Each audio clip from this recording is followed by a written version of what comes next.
આજે ધૂળેટીના પર્વની રાજ્યના નાયબ મુખ્યમંત્રી હર્ષ સંઘવીએ સુરતની અંદર ધૂળેટીની કરી ઉજવણી। વૃદ્ધાશ્રમની મુલાકાત લઈને વડીલો સાથે નાયબ મુખ્યમંત્રીએ કરી ઉજવણી।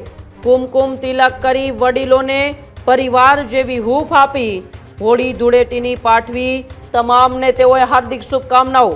હોલીના આ પવિત્ર અવસરે એકબીજાને રંગીને આશીર્વાદ લઈને હોલીને ધૂળેટીના દિવસે જેટલા રંગ પોતાના શરીર પર હોય છે એવા જ ખુશીઓના રંગ એમના આખા જીવનમાં ખુશીઓના આંસુ છે। હું એમનો દીકરો અને દીકરો જ્યારે પોતે તહેવારના દિવસે વડીલોને દાદા દાદીને મળવા આવે તો એક ખુશીના આંસુ તો આવે ને।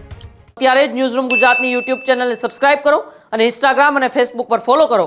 અપડેટ રહો, સત્યની સાથે રહો।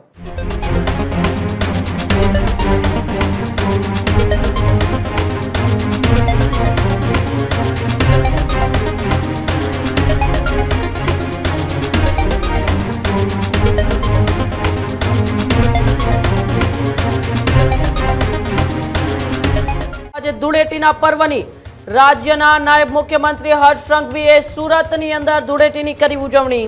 વૃદ્ધાશ્રમની મુલાકાત લઈને વડીલો સાથે નાયબ મુખ્યમંત્રીએ કરી ઉજવણી। કુમકુમ તિલક કરી વડીલોને પરિવાર જેવી હૂંફ આપી હોળી ધૂળેટીની પાઠવી તમામને તેઓએ હાર્દિક શુભકામનાઓ। વડીલોને મીઠાઈ વિતરણ કરીને પણ નાયબ મુખ્યમંત્રીએ આનંદ વ્યક્ત કર્યો। મીઠાઈથી મોઢું મીઠું કરાવીને ધૂળેટીના પર્વની ઉજવણી કરી। વૃદ્ધાશ્રમમાં ખુશી અને ઉમંગનો માહોલ પણ જોવા મળ્યો।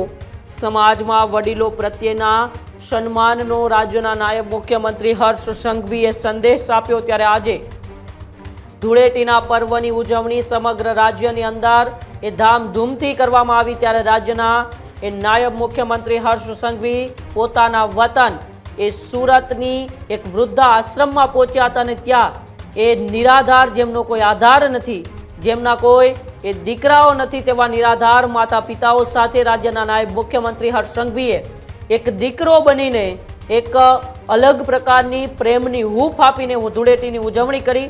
તમામ વૃદ્ધ માતા પિતાઓને મોઢું મીઠું કરાવીને હર્ષ સંઘવીએ ધૂળેટીની એ શુભકામનાઓ પણ આપી। ત્યારે આવો આપણે હર્ષ સંઘવીને જ સાંભળીએ કે આજે ધૂળેટીના પર્વના એ પાવન અવસરે વૃદ્ધાશ્રમની એ નિરાધાર માતા પિતાઓ સાથે ધૂળેટીની ઉજવણી કરતા વખતે હર્ષ સંઘવીએ શું કહ્યું। આજે હોલી ધૂળેટીના આ પર્વમાં મારા સૌ વડીલો સાથે, જે વડીલોએ પોતાના આખા જીવનમાં ચપ્પલો ઘસીને દીકરા દીકરી યુવાનોના ચહેરા ઉપર હસી લાવવાનું કાર્ય કર્યું હોય, જેમનું આખું જીવન આપના સૌની ઉંમરના યુવાનોને માર્ગદર્શન આપ્યું હોય, અને એવા મારા વડીલો જોડે આજે વૃદ્ધાશ્રમમાં હોલીના આ પવિત્ર અવસરે એકબીજાને રંગીને આશીર્વાદ લઈને અને મારા વડીલોના ચહેરા ઉપર આજ રંગબેરંગી, આજ ખુશી જોડેનો ચહેરો એમનો આ જીવન રહે તેવી શુભકામનાઓ પાઠવી છે।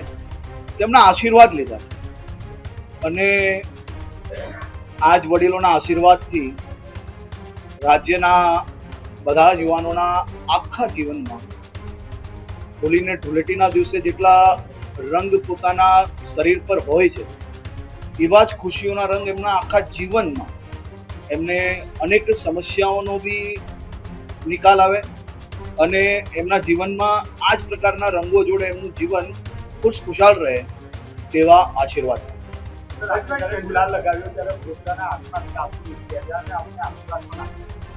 ખુશીઓના આંસુ છે। હું એમનો દીકરો અને દીકરો જ્યારે પોતે તહેવારના દિવસે વડીલોને દાદા દાદીને મળવા આવે તો એક ખુશીના આંસુ તો આવે ને। અને હું આ બધા વડીલોનો દીકરો છું અને વર્ષે અનેક વાર તહેવારોમાં હું એમને અહીંયા મળવા આવતો હોઉં છું અને આ મારા જ વડીલો છે અને આ વડીલોની જવાબદારી કે મારી આપની સૌની છે. આજે તમે જુઓ કે એક ઘરમાં પરિવારની અંદર કેટલા દીકરા દીકરી હોલી ધૂળેટી રમાડવા આવે. આજે તમે અહીંયા જુઓ કેટલાય લોકોએ આ વડીલો જોડે આજે હોલી ધૂળેટી રમી છે. દીકરા દીકરીથી બી વિશેષ હોલી ધૂળેટી આ વડીલો અને વડીલો જોડે આપણા શહેરના સૌ નાગરિકો રમે છે. એનો ઉત્સાહ છે અને આ ખુશીના આંસુ છે. ત્યારે જ ન્યૂઝરૂમ ગુજરાતની યુટ્યુબ ચેનલને સબસ્ક્રાઇબ કરો અને ઇન્સ્ટાગ્રામ અને ફેસબુક પર ફોલો કરો. અપડેટ રહો, સત્યની સાથે રહો.